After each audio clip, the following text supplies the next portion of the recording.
Sir, মূলত আজকে আপনারা এখানে কেন এলেন, কার সাথে দেখা করলেন এবং কি বিষয়ে কথা হলো যদি একটু বলেন।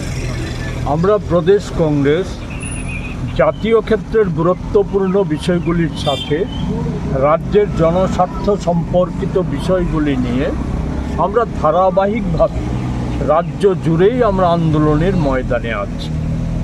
এমন তো অবস্থায় আমরা একটা জিনিস পরিলক্ষিত হচ্ছে যে রাজ্যের কি আইন শৃঙ্খলাজনিত পরিস্থিতি, আপনার নেশা বাণিজ্য থেকে শুরু করে নানা ক্ষেত্রে দিনকে দিন নানা ধরনের অবনতি বাড়ছে বই কমছে না।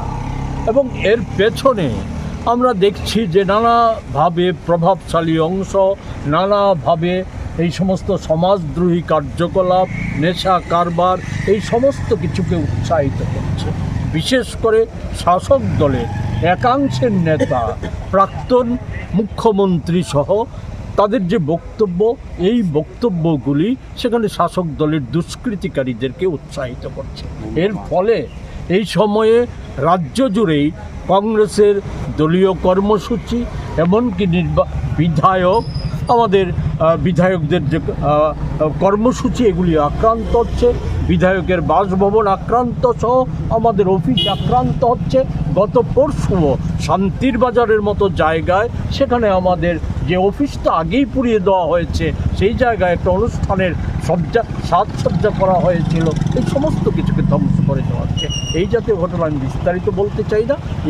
এছাড়া যে জনজীবনের শিক্ষক, কর্মচারী সহ বেকার, ছাত্র, কৃষক, শ্রমিক, আমাদের মহিলা, নানা অংশের যে মানুষ আছে, তাদের যে এই সময়ে সবচাইতে গুরুত্বপূর্ণ সমস্যাগুলি, যেগুলি অনায়াসেই সমাধান করা যায়, সেই সমস্যাগুলি নিয়ে আমরা যে রাজ্যে যে আন্দোলন নানাভাবে সুরাহা না পেয়ে আমরা স্থির করলাম যে এই শারদোৎসবের প্রাককালে কতগুলি জরুরি বিষয়ে পদক্ষেপ নেওয়া উচিত সরকারের, বিশেষ করে দরিদ্র অংশের মানুষের কল্যাণার্থে যে পদক্ষেপগুলি নেওয়া উচিত, সেই পদক্ষেপগুলি নেওয়ার ক্ষেত্রে মুখ্যমন্ত্রীর সহায়তা প্রয়োজন, মুখ্যমন্ত্রীর হস্তক্ষেপ প্রয়োজন।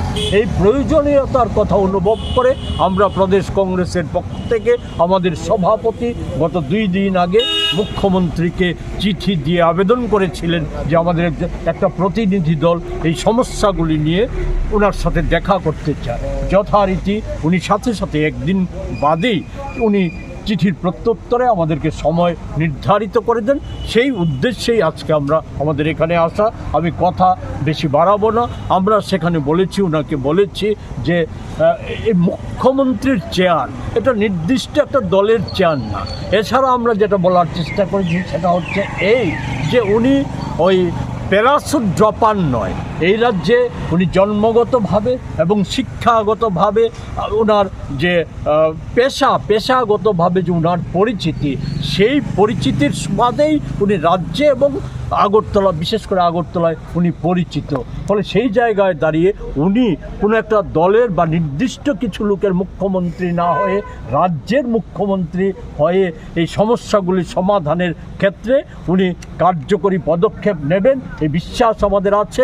আমরা বলেছি, উপমা হিসেবে আমরা বলেছি যে ভারতবর্ষে এক সময় আরেকজন ডাক্তার মুখ্যমন্ত্রী ছিলেন, উনি কোনো দলের না, কিন্তু দলের বাইরের মানুষও আজও ওনাকে স্মরণ করে, ডক্টর বিধানচন্দ্র রায়। ফলে সেই জাতীয় পদক্ষেপ, কারণ দল আজকে আছে কালকে নাও থাকতে পারে।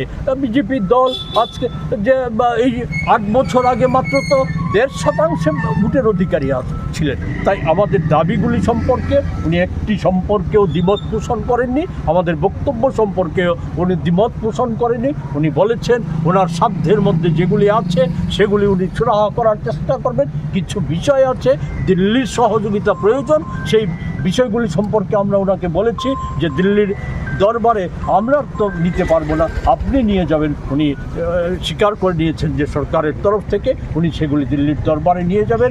আমরা আশাবাদী, আমরা হয়তো একটা ইতিবাচক পদক্ষেপ আমরা দেখব, সেটা আমরা সময় দেব, আমরা সেই সময়টুকু আমরা আমাদের নজরের মধ্যে থাকবে। আমরা বিশেষ করে শেষ আমরা বলেছি শারদোৎসবের প্রাক্কালে উনি বলেছিলেন যে চাঁদা নিয়ে জুলুমবাজি, এই জুলুমবাজিগুলি বরদাস্ত করা হবে না।